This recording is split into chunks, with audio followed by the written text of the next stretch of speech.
हे कृष्ण, तुम कहते हो कि स्थित प्रज्ञ बनने के लिए मन के दिए की ज्योत को स्थिर रखो, अर्थात मन को इधर उधर डोलने न दो। इसका अर्थ यह हुआ कि कर्म करते समय मन की जगह बुद्धि की बात मानो, मन को बुद्धि के अधीन रखो, यही ना?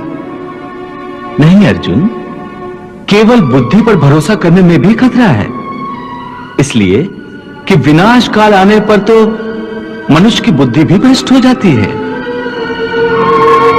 अर्थात जब विपरीत समय आता है तो मनुष्य की अपनी बुद्धि ही उसे गलत रास्ते पर ले जाती है। हे मधुसूदन, मनुष्य न तो अपने मन की इच्छा अनुसार कर्म करे, न ही बुद्धि की सलाह माने, तो फिर मनुष्य बेचारा करे तो क्या करे? ऐसी स्थिति में अपनी प्रवृत्ति के विरुद्ध कोई कैसे जीवन व्यतीत करेगा? हे मधुसूदन, मुक्ति और मोक्ष का रास्ता अपनाने के लिए कोई मनुष्य अपनी प्रवृत्ति को कैसे बदल सकता है? इसका कोई तरीका मुझे बताओ। प्रवृत्ति को बदलने से पहले यह जान लेना आवश्यक है कि प्रवृत्ति कैसे बनती है। हे अर्जुन, मनुष्य जन्म से ही अपने साथ सत्व, रज और तम 3 गुणों को लेकर पैदा होता है।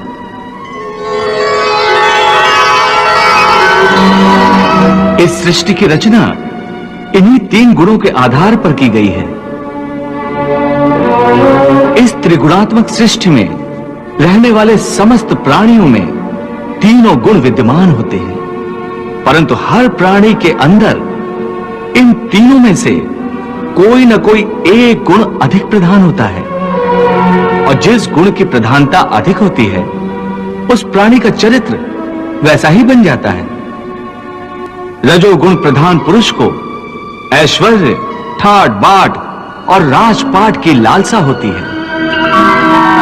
तमोगुण वाला आलसी और प्रमादी होता है। द्वेष, क्रोध जैसी नकारात्मक भावनाएं उसमें कूट कूट कर भरी हुई होती हैं। और सत्व गुण वाला? सत्व गुण ही उत्तम गुण है। सात्विक मनुष्य सीधा और सच्चा होता है। वैसे तो हर मनुष्य के स्वभाव में ये तीनों गुण कुछ न कुछ मात्रा में होते हैं, परंतु जिस मनुष्य में जो गुण प्रधान होता है वो वैसा ही हो जाता है। उसकी जैसी प्रवृत्ति होती है वैसी ही रुचि हो जाती है। सो हर मनुष्य अपनी प्रवृत्ति और अपनी रुचि के अनुसार ही काम न करता है।